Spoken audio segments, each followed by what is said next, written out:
আসসালামু আলাইকুম ওরহমতুল্লাহ। সুপ্রিয় শিক্ষার্থীবৃন্দ, আশা করি তোমরা সবাই ভালো আছো। এই ভিডিওটা তৈরি করছি অষ্টম শ্রেণীর শিক্ষার্থীদের জন্য। 2024 সালের অষ্টম শ্রেণী জীবন ও জীবিকা বইয়ের সপ্তম অধ্যায় skill course 1 eco tour guiding এর তৃতীয় পর্বে আজকে আমরা দেখব 129 পৃষ্ঠার দলগত কাজের সমাধান। শিক্ষার্থীরা, তোমরা যারা এখনও অন্যান্য বিষয়ের ভিডিওগুলো দেখোনি তারা আমাদের চ্যানেলের প্লেলিস্ট অপশন থেকে ঘুরে আসতে পারো। সেখানে তোমরা অষ্টম শ্রেণীর বাংলা, ইংরেজি, গণিত, বিজ্ঞান, ডিজিটাল প্রযুক্তি, স্বাস্থ্য সুরক্ষা, জীবন ও জীবিকা, ইসলাম শিক্ষা, শিল্প ও সংস্কৃতি এবং ইতিহাস ও সামাজিক বিজ্ঞান প্রত্যেকটা বিষয়ের জন্যই আলাদা আলাদা করে প্লেলিস্ট দেখে নিতে পারো।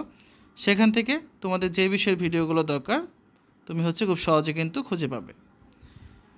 129 পৃষ্ঠার দলগত কাজ। নিজ এলাকার ইকো ট্যুর স্পট নির্বাচন। ইকো ট্যুর গাইডিংয়ের জন্য নিজ নিজ এলাকার সম্ভাব্য জায়গাগুলোর যে তালিকা প্রস্তুত করেছ তা নিয়ে দলে পূর্বে তৈরিকৃত ওই একই দলে আলোচনার মাধ্যমে একটি স্পট নির্বাচন করো। স্পট নির্বাচনের ক্ষেত্রে ইকো ট্যুরের উদ্দেশ্য এবং অন্যান্য বিবেচ্য বিষয়গুলো লক্ষ্য রেখে নির্বাচন করতে হবে। তো আমরা এর একটা নমুনা উত্তর দেখব এখন, ঠিক আছে। ইকো ট্যুর গাইডিংয়ের জন্য নিজ নিজ এলাকায় সম্ভাব্য জায়গাগুলোর যে তালিকা প্রস্তুত করেছি তা নিয়ে দলে পূর্ব তৈরিকৃত একই দলে আলোচনার মাধ্যমে ইকো ট্যুরের উদ্দেশ্য এবং অন্যান্য বিবেচ্য দিকগুলো লক্ষ্য রেখে স্পট নির্বাচন করি। নিজের এলাকার নাম দিনাজপুর, নির্বাচিত স্পট স্বপ্নপুরী। স্বপ্নপুরী দিনাজপুরের নবাবগঞ্জ উপজেলায় অবস্থিত একটি কৃত্রিম চিত্র বিনোদন পার্ক যা নির্মিত হয় 1989 সালে। এখানে আছে কৃত্রিম ঝর্ণা, পশু পাখিদের ভাস্কর্য, চিড়িয়াখানা, লেক, রংধনু আর্ট গ্যালারি, বিচিত্র ফুলের বাগান, বিভিন্ন রাইড সহ বড় পরিসরে মানুষের বিনোদন ও প্রশান্তির জায়গা।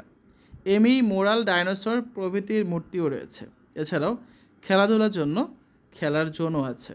উদ্যানটি অনেক সুন্দর পরিবেশে অবস্থিত এবং প্রাকৃতিক সৌন্দর্যের সাথে মিশে গেছে। স্বপ্নপুরী বিনোদন উদ্যান দিনাজপুর সহ বাংলাদেশের সমস্ত মানুষের জন্য একটি জনপ্রিয় বিনোদন কেন্দ্র এবং পর্যটন স্থান। ট্যুর প্ল্যান তৈরি। একটি চমৎকার ট্যুর প্ল্যান ভ্রমণের পুরোটা সময় চিন্তামুক্ত আনন্দময় করে তোলে। এ কারণে ইকো ট্যুরের জন্য একটি কার্যকর ও সুপরিকল্পিত ট্যুর প্ল্যান তৈরি করে নিতে হবে। উক্ত প্ল্যান করার সময় যে বিষয়গুলো বিবেচনায় রাখতে হবে এখানে বিষয়গুলো দেওয়া আছে, সেগুলো মেনে ট্যুর প্ল্যান করতে হবে।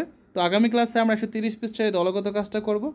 একটা ট্যুর প্ল্যান তৈরি করব যে দলের পক্ষ থেকে নির্বাচিত জায়গায় ইকো ট্যুর আয়োজন করার জন্য দলগত আলোচনার মাধ্যমে একটি ট্যুর প্ল্যান তৈরি করে, ঠিক আছে। তো সকলকে আগামী পর্ব দেখার জন্য আমন্ত্রণ জানাচ্ছি। শিক্ষার্থীরা, এতক্ষণ তোমরা দেখলে জীবন ও জীবিকা অষ্টম শ্রেণীর সপ্তম অধ্যায়ের 129 পৃষ্ঠার দলগত কাজের সমাধান। আশা করি ভিডিওটা তোমাদের কাছে ভালো লেগেছে।